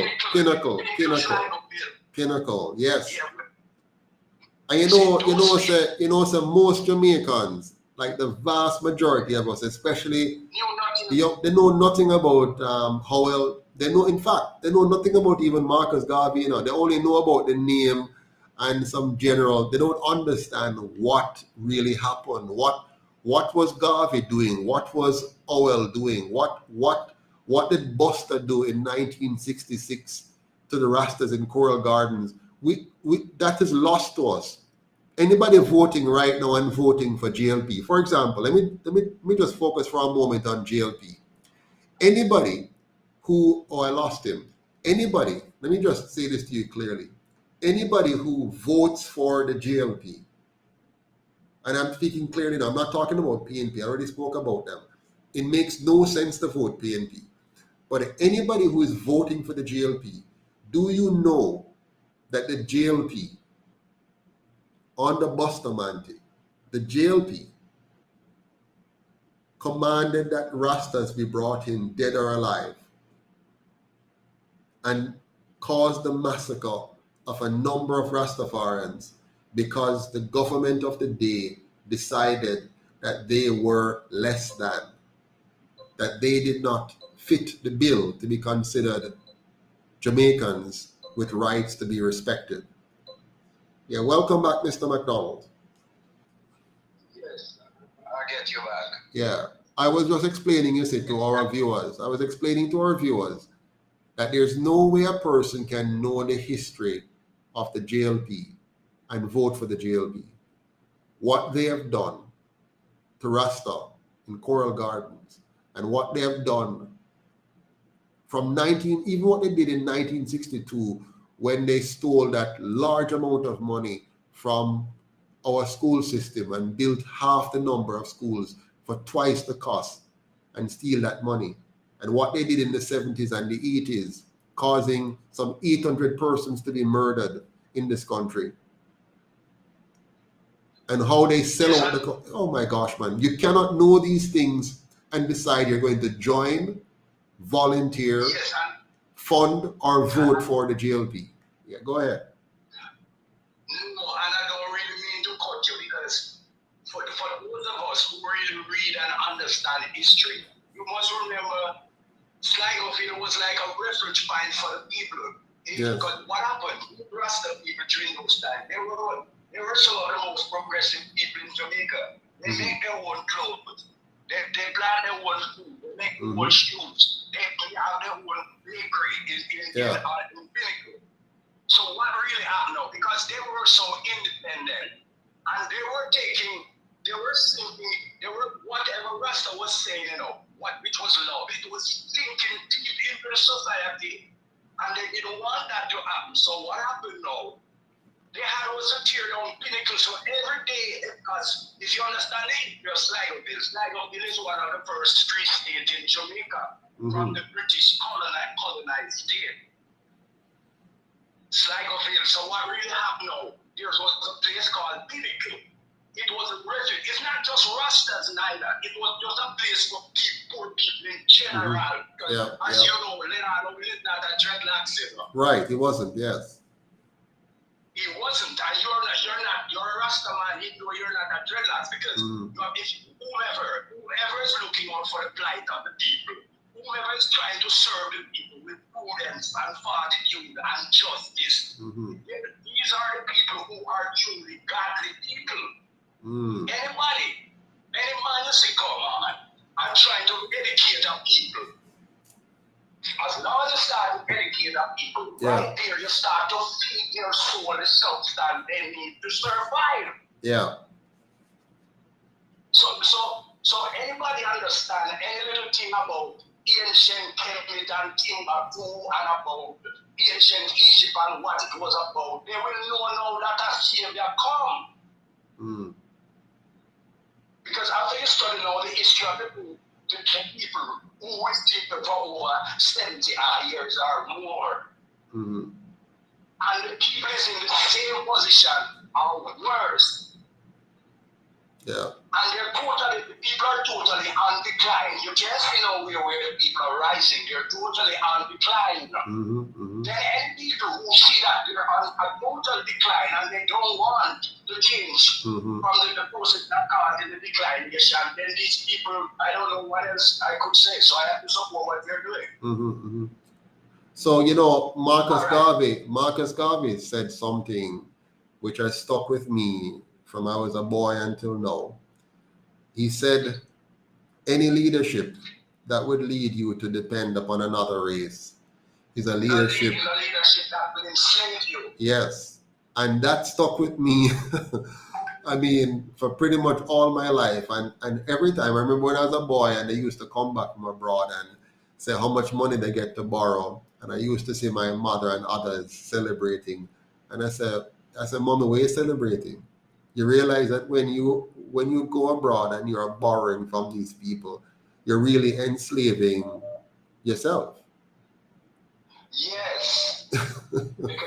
because you see, Marcus Garvey was a full educated, philosophical person who understand that the human mind, if it is developed in a certain way, to depend on you as an institution, as an individual, then your goal is not far-fetched, but if you're going to depend on the mind, think about your mind. Hold on one second.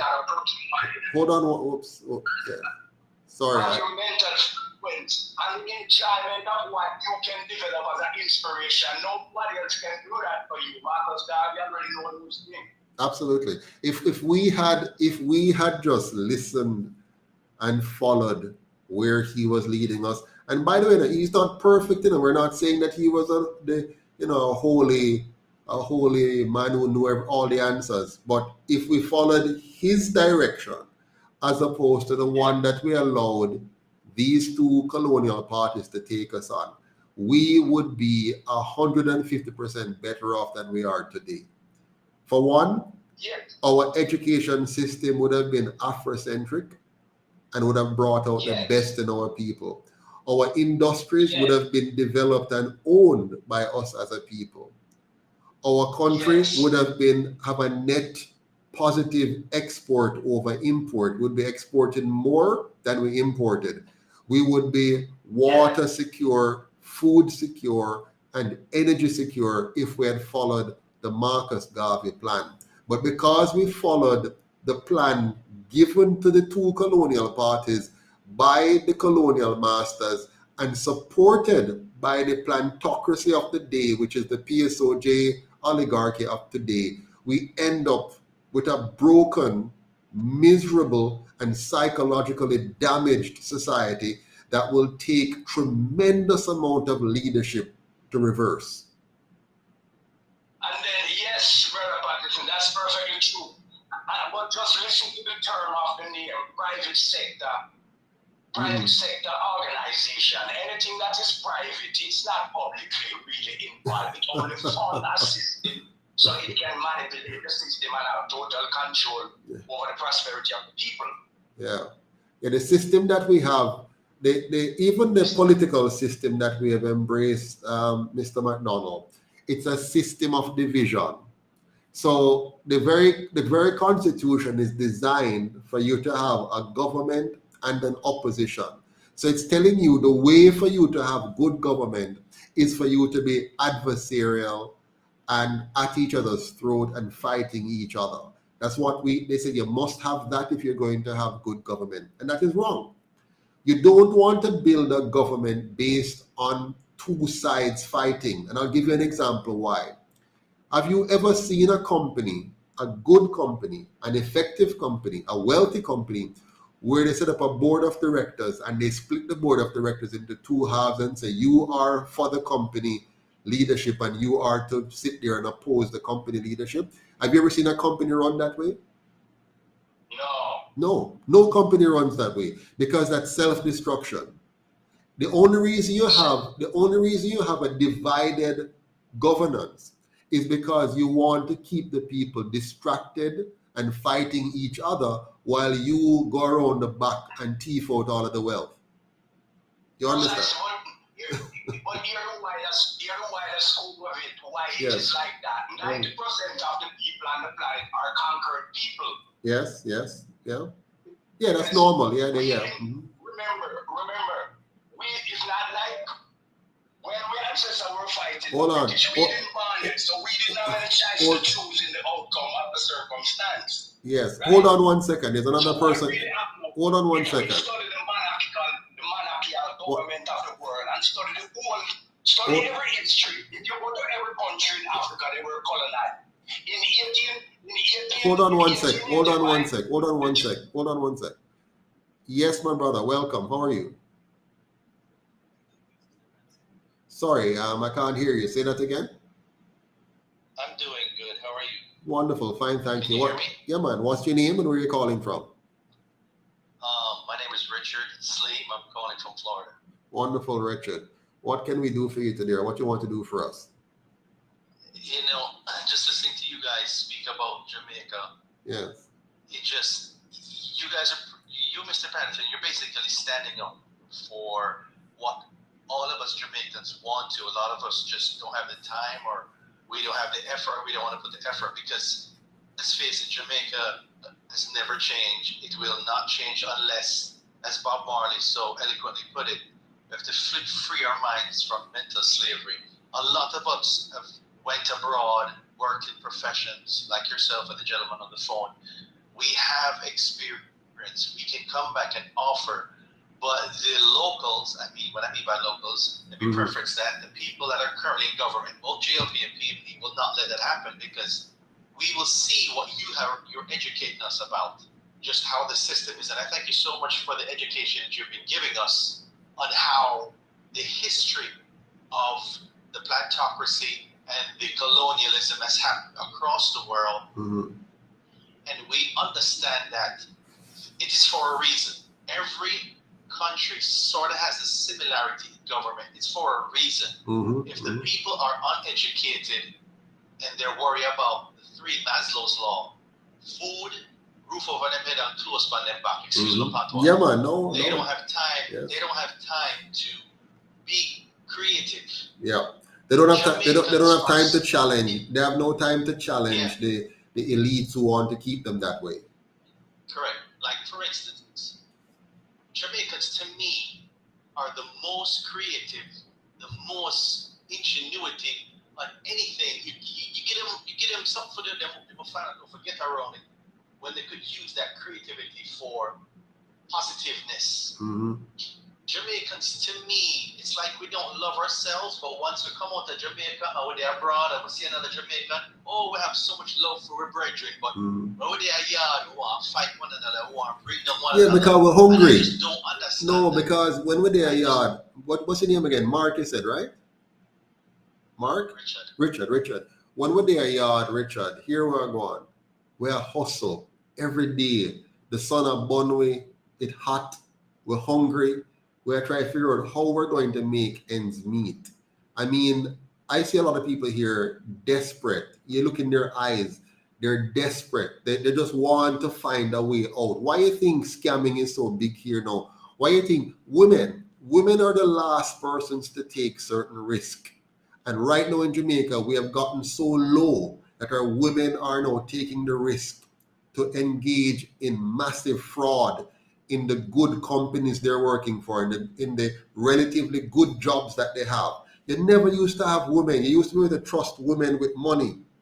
You understand? When you won't hire a man to deal with the accounts and whatever, you say, yeah, man, we can hire a woman because they're more. Now we have gotten so low that even our women now are highly engaged in criminal activities, white collar crime as they call them, and all of that. So when we're here, we're suffering and struggling so much. Now, when we go abroad, what happened? Even a person abroad, like let's say go to America or Canada, you're making minimum wage or something a little bit more than that. For some reason, your minimum wage there, for example, in Jamaica, what's minimum wage here? We're like right now about $250 an hour, right? That is nothing, right? You divide that by that's pittance, yeah, Mr. Patterson. yeah. In a That's Canadian pittance. in Canadian dollars, it's about $2.45 or so an hour. Now, a Canadian working minimum wage, let's say in Toronto, is probably making $15 to $16 an hour compared to $2.50. Now, it's still challenging, for the Canadian, but they can live a certain level of life, which includes still going to the grocery store and getting a few groceries that makes them feel like they have earned some money. They can still pay a little bit of rent depending on where they are, and so on. In Jamaica here, the sufferation is so great that it deteriorates the social fabric.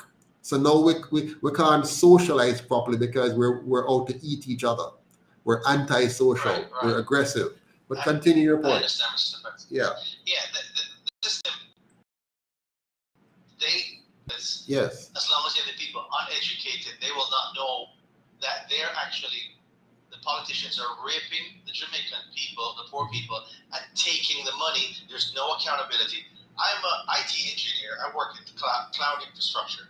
And Mr. Patterson, I tell you this, it's easy to set up a system out there for the police force. When they drive around wirelessly, they be connected at real-time speed. There's no reason why we don't have automated systems to catalog and be efficient at gathering data and making collectively good decisions. And Jamaica, like you said, with the industries that you want to start, I think that's the best thing, because man can't make water, man can't make food, and we have to live and Absolutely. eat right. That stuff is paramount. It's paramount in the world, and I think it's a good idea. But Jamaica, the politicians don't want the system to be automated. They don't want IT. They don't want none of that stuff, because they want to be able to manually override and steal and have uneducated people, and they don't want the diasporans to come in and do any kind of work, because we see what they're doing. Exactly. And So we have experience to know that. I mean, all the politicians, they're just eloquent with words. They can have a good speech like Nigel Clark. He's good at speaking, but he's not speaking to the common Jamaican person. He's speaking to his people that are above him, his bosses, to let them know we're going to continue the status quo of keeping the country in debt and not producing anything. I mean, just look at the United States. As long as the United States will always be a slave to the rest of the world, because we're not producing anymore. We want to outsource. Do you know how easy it is to actually, Mr. Patterson, educate the youth out there in high-level IT, so we can actually come abroad and get the bigger contracts and have these kids earn very good U.S. wages and lift themselves out of poverty? You don't have to go to school to be an IT. You can study any of these platforms. All they want is that you can do the job. You don't have to have a degree. Just some kind of trade in these applications and these technology, and then you can come and bid on these contracts. Have the call center, have engineers that are at high level 1, level 2, and level 3. It's easy to do. But see, the oligarchs out there and the private sector, they don't want to invest in IT and make these technologies available for the youth that can go online and learn. I mean, do you know how much information is online that someone can just sit down and just absorb anything they want to learn and then turn around and just be productive? It's easy. It's not hard. There's so much companies out over here that are willing to give away free stuff, free IT courses, applications, labs, anything that a child would need if they want it. that would lift us out of poverty, so we can turn around and take these monies and invest in Jamaica, in the youth, and in these. And there won't be time for bad man to start around people because I'm busy working. Every bad man have picnic. They want them kids to come up better than them. I don't know any parent that don't want their children to do better than them. Everybody wants that. Absolutely, absolutely. So I think you have a The, good the, plan. the only people who don't want that seems to be our political leaders. Yes, they don't. And it's funny, Mr. Patterson, why is it that the worst oppressors are the ones that are the same color as we are? Why is it like that? Well, you see, if you look at how Jamaica evolved, right? If you look at 1962 when we got independence, you go back and watch the footage and watch the tape. If you notice, from Bustamante down, they were in awe of their white masters. You watch carefully. You watch all the tapes. They almost left a trip over themselves to welcome the so-called royal people and their entourage here. So independence was not about we the people. Independence was about our gods, our lords, our angels, our holy white folks. And I'm not saying white from a racist standpoint. I'm just saying the kind of mindset that our leaders had. So if you watch the tapes carefully, the focus of, even at the very center of the parliament, was the royal people, what they call royal. And they were sitting in the center and they're giving us the instrument of our independence. They're giving us something and we are so happy, so joyful, so reverent, so in awe that they're giving us. So our leaders were never really in tune with the liberation of our people. They hijacked that from Marcus Garvey. Marcus Garvey was about liberating us as a people. They were about occupying the seat of the oppressors. And they have done that very well. They have maintained a system where they occupy the seat of our oppressors. And so they want to keep that. So the Nigel Clark, the Andrew Holness, the Mark Golding, all of them, PJ Patterson, all of them simply came. And it's like, for example, if you see a person in a job yet and him suck up to the boss them so him can get a little position in the middle. And if him get that position there, he will do anything. He will clean their shoes, clean their bottom, whatever, just to make sure him keep that little middle position there, because him knows say, hear what happened, Richard. If Jamaica become a truly free and open market economy, many of these people will never have any position of substance because they have no real competence to hold those positions. They must avoid competition at all costs. Because, for example, it's clear that many of the things that they're supposed to manage, they can't manage it. I could go through a litany of items in Jamaica, and you just did, some areas. They're afraid because they cannot deal with it. So why would they then allow the other Jamaicans to rise up? They want to leave. Like if you were living here, Richard, they would want you to go get a job abroad and leave Jamaica so that they can keep Jamaica here by themselves. You must go away and just send back some remittance to help your poor family to send your cousin to school or your niece to school or whatever. But don't come back here and get involved in them business.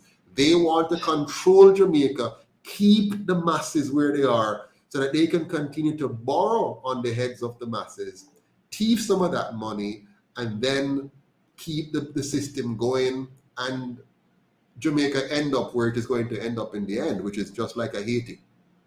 You understand? Yeah, that's where it's going, because look at all the natural resources we have, look at all the industries that we had that they just sold off or actually gave away, like Near Jamaica, JPS. All the JOS system, that bus system that we had was very good. Yes. I mean, there's a lot of things that I grew up seeing that when I grew up now, and I'm a man and I can look back with actually not education, but the experiences that I had in life with the jobs I've had, I realized that these people were just willingly mismanaging Jamaica. Yes. I mean, and the problem is we don't know our history. We don't know that we come from royalty. We don't know that. we listen to the history that, you know what, Napoleon said, he said, history is agreed upon lies. I'm paraphrasing, right? So the history that they give us is just what they agreed upon to perpetrate through the entire world. We don't know that we actually come from royalty. Look at how the race, anything that we put our hand in, it becomes profitable. Any sports that we get into, we rule it, we run it. We don't have to, with the natural abilities that we have, I can see that now. And I went to school late and finished up, but I'm telling you, Mr. Patterson, Jamaica has a lot of diasporans with experience that could come back and run the positions that need be. I believe this, and I'm an old-fashioned person. I believe in the good old book. We don't need politicians to run Jamaica. We need honest people. God give us a brain. We know what is right and what is wrong. That's why in every era, murder is murder, lying is lying. We have something concrete, foundational that we anchor to, and we know that's the case. The good old book says to every man there's given a measure of faith. You don't need politicians to run Jamaica. You need honest people with the professions that they've acquired and the talents in life, and they can put it to good use and look out for their fellow brethren and not treat people that are less educated than them beneath them. As a matter of fact, the good book says the greatest leaders are servers. We need to serve one another and lift one another up, esteem one another better than ourselves. If our brother lacks what you have, you help him. You don't just thief from him or, put him down and don't educate him. I don't understand. And Jamaica's getting worse. It's not like back in the days you had bad man that had some kind of respect for certain things. Today you have just the wicked. Things are just getting worse, Mr. Patterson. And I see where you want a better Jamaica. I believe it can happen, but it can only happen if Jamaicans are willing to take off the mentality that we've so been entrenched to, and believe that we can have a better Jamaica in the 21st century, regardless of what's going on in the world. Yeah, To foreign powers. I think the Jamaican people are ready. The only problem we have is that a few of us are going to have to lead the way. The entire population won't be able to get up and do it. So what happened is a few of us, and by a few I mean a few thousand. Right now, if we had 1,000 Jamaican around the world decided that, you know what, we want to take back our country. And so we're going to donate $25 a month, which gives the UIC $25,000 a month, which is a small amount, but significant. If we had that amount of money, it means we can get a candidate in every single division, the 228, and every single constituency, 63. And we can make sure that we have enough funds to go around the island and communicate outside of the traditional media. Because the traditional media is controlled by the oligarchs, right? By the PSOJ oligarchs, the same ones who fund the coup. So if we, the Jamaican people, those of us who can hear, and not all of us can hear, there are many persons who can't hear, not just because of the lack of access to the technology, but they can't hear because they're blinded by the UIC's limitation right now and the excitement of the other two parties. So they can't see clearly. So we have to help them. So if you have a few Jamaicans, let's say 1,000 Jamaicans in the diaspora, and 1,000 Jamaicans here at home decide we are going to donate to this party on a consistent basis so that we have a little bit of funds to be able to go around all 14 parishes, all 63 constituencies, all 228 municipal divisions, and get into the nook and cranny and talk to the people, connect with the people, be able to put out some good productions, as advertisement throughout the different channels, and reach the people where they are so that they can have hope. They can now hear from us. They can now see that there's another way. If we do that, I guarantee you that these two parties are out. And I'll tell you why. If you look at the voting pattern in the last 3 elections, 48% didn't vote, 52% didn't vote, and in the last election, 63% didn't vote. The Jamaican people are tired of these two parties, but they need a push, and that push has to come from just 1% of the diaspora just 1%, and 2% of the Jamaican population here at home, together, that 1% of the diaspora and 2% of the local Jamaican population, that is all it takes to completely switch from these two parties to the UIC for us to implement a much better system of governance. If we do that, and when we do that, we shall have the Jamaica that we want for so long.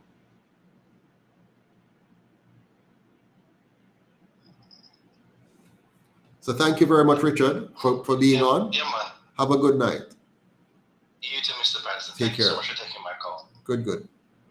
All right, my friends, we are now at the 2-hour mark. I didn't plan to stay that long on tonight, but thank you for being here with us. Those of you on TikTok and those of you on UIC Liberty TV and on Facebook who are joining us right now, and on UIC Jamaica on YouTube as well. Please like, subscribe, and share to help us to reach as many Jamaicans as possible. We can do it. One Jamaica, stronger together.